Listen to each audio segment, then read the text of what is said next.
একটা অদ্ভুত একটা না জগতে বিপদে বিচরণ করছে অভিষেক।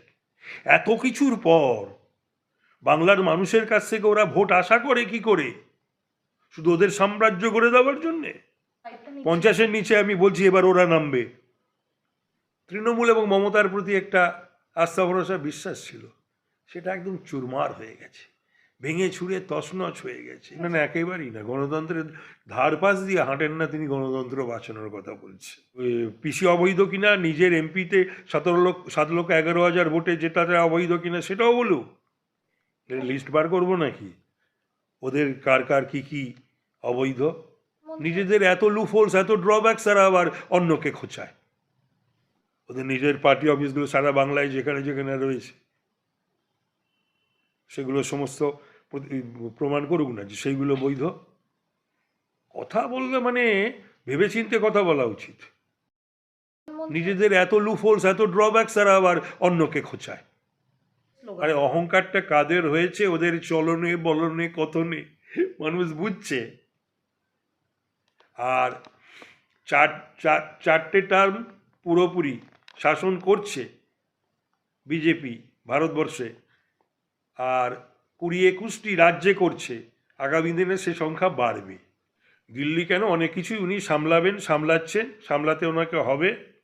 মানুষ ওনার উপর ভরসা করে, ওনার উপর যে আস্থা রয়েছে, ভরসা রয়েছে, বিশ্বাস রয়েছে, শ্রদ্ধা রয়েছে, তো সেটা ভারতবর্ষের মানুষ, বাংলার মানুষ জানে। কিন্তু বিষয়টা হলো যে পশ্চিমবাংলার মানুষ একটা সময়, মানে ওকে নয়, ওর প্রতি নয়, তৃণমূল এবং মমতার প্রতি একটা আস্থা ভরসা বিশ্বাস ছিল, সেটা একদম চুরমার হয়ে গেছে, ভেঙে ছুঁড়ে তছনছ।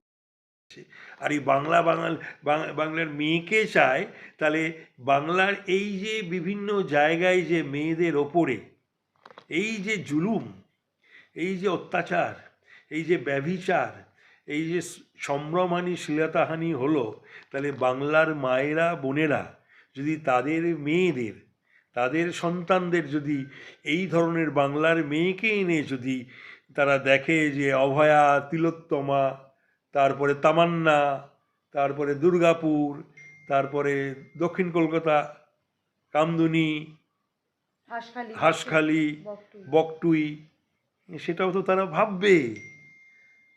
তারা অভিষেকের এই স্লোগানের পাশাপাশি তো এইগুলো তারা ভাববে না? এখন যারা রয়েছে একটু আধটু পড়াশোনা করার লোকজন তৃণমূলে বা ইতিহাস টিতিহাস জানা, তারা আসলে না সাহস করে না অভিষেককে কিছু লেখাপড়া শেখানোর বা শিক্ষা দেওয়ার বা বোঝানোর।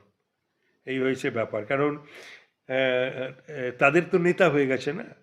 বাংলা বাঙালি নিয়ে এরা কথা বলে, এই সতীদাহ না না না, ওদের আমি বলছি, ওরা সবটাই ওদের একটা অসত্যের ওপর, মিথ্যার ওপর একটা দাঁড়িয়ে রয়েছে। ওরা বাংলা বাঙালি অস্মিতা ফুসমিতা কিচ্ছু না। ওদের এই ক্ষমতায় যে একটা সময় কংগ্রেসি নেতৃত্বের ভুলে এবং সিপিএমেরও ভুলে, সিপিএম যে কোনো কারণেই হোক, বুদ্ধদেব বাবু সেই সময় একটুখানি ভদ্রতা এবং গণতান্ত্রিক মনোভাব এগুলো দেখিয়েছিলেন। আর অল আউট যায়নি আমাদের কংগ্রেস নেতৃত্ব। সেই সুযোগে ওই একটা ভয়ঙ্কর অ্যান্টি সিপিএম যে পরিস্থিতির একটা উদ্ভব হয়েছিল, সেই সুযোগটা পেয়ে গেছিলো এবং মানুষও খুব জেরবার হয়ে গেছিলো সিপিএমের হাত থেকে বাঁচবার জন্যে। তাছাড়া অন্য কোনো বিষয় নয়।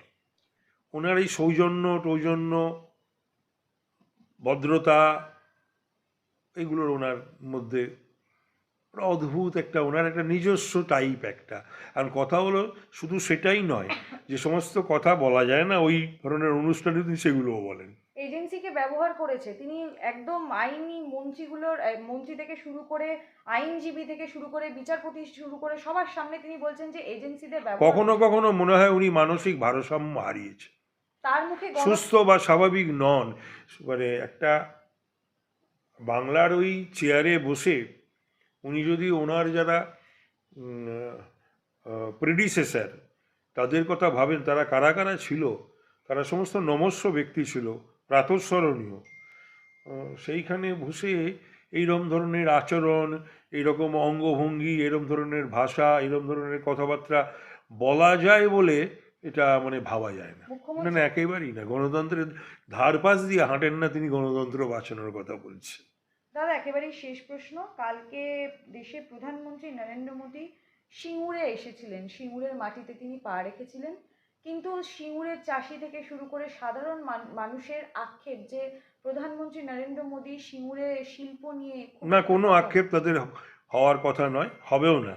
আমি একজন সিনিয়র বিজেপির ওয়ার্কার হিসাবে বলছি। তার কারণ হচ্ছে যে গত 15 বছর ধরে ওরা আসলে মমতা ব্যানার্জির কথা শুনে শুনে অভ্যস্ত হয়ে গেছে, তো তাই ভাবছেন বোধহয় প্রধানমন্ত্রী হচ্ছেন একজন স্টেটসম্যান। তিনি একজন ভারতবর্ষের প্রধানমন্ত্রী এবং সেই জায়গা থেকে তিনি তার বক্তব্য রেখেছেন। তো তিনি যদি যাদের বোঝা, those who hath ears to hear let him hear, parable of the sower আমরা পড়েছিলাম। তো সুতরাং বিজেপি ক্ষমতায় আসলে সিঙ্গুরের মানুষের আক্ষেপ থাকবে না, সিঙ্গুরের মানুষের স্বপ্ন আকাঙ্ক্ষা পূরণ হবে হবে হবে।